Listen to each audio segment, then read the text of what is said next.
साफायाव गंफायै राननानै होदों भेरगाव के बरुवा गार्लस गोजौ फरायसालियाव साइकेल।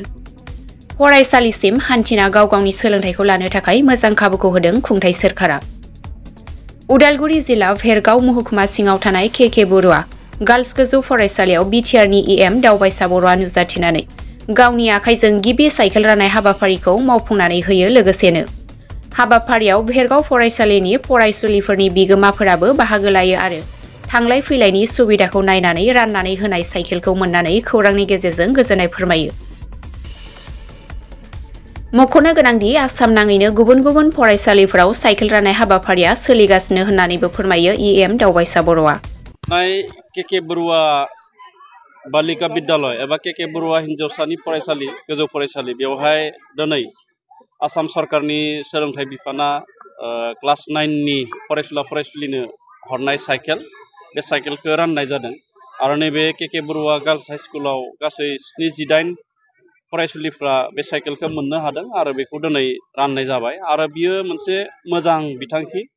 जोंनि गामि ओनसोलनि गोबां गोरिब न'खरनि फरायसुला फरायसुलिफ्रा न'निफ्राय फरायसालिसिम थांलाय फैलाय खालामनायाव बे साइकेलखौ मोननायलाय जोबोद सुबिदा जादों आरो सोलोंथायाव बिथांमोना बा फरायसुला फरायसुलिफ्रा गोसो होगोन। मानो होनना बुङोब्ला फरायसालियाव फैनानै न'आव थांफिननाय बा न'निफ्राय फरायसालियाव फैनाय बे मोनसे मोजां बाहन गैयाब्ला साइकेल बा बिदि बेबस्था गैयाब्ला एसे साननाय फैयो गोसोआव, मालाबा बायो आरो जोंनि बे गामि ओनसोलाव बेबायदि बास गारि बा बेबायदि रिक्सा बेबायदि गोरलैयै मोननो थाङा। दा बेखायनो गोबाङानो एसे खाथिनिफ्राथ' आथिंजोंनो थांलाय फैलाय खालामो, नाथाय बे साइकेलखौ मोननायनि उनाव बे फरायसुला फरायसुलिफ्रा जोबोद मदद जादों आं बेखौ मिजिंथियो।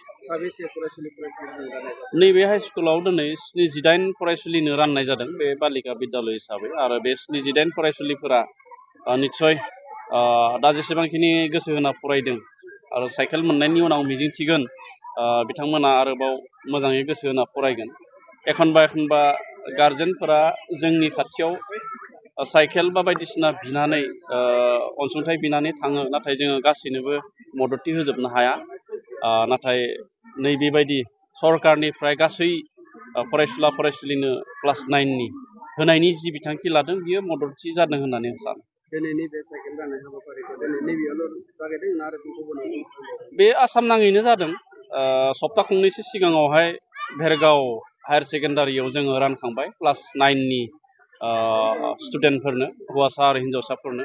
दा बिदिनो गुबुन गुबुन फरायसालिफ्रावबो बे साइकेल राननाय हाबाफारिया सोलिबाय थादों आरो आङो सानदों बा आङो सानगोन बा जोङो साननो हायो जे बे बिथांखिनि गेजेरजों गामि ओनसोलनि फरायसुला फरायसुलिफ्रा हेफाजाब जादों आरो बिगोमाफोराबो एसे गाव गावनि गथ' गथायखौ फरायसालियाव थिनहरनायाव एसे थुलुंगा जादों।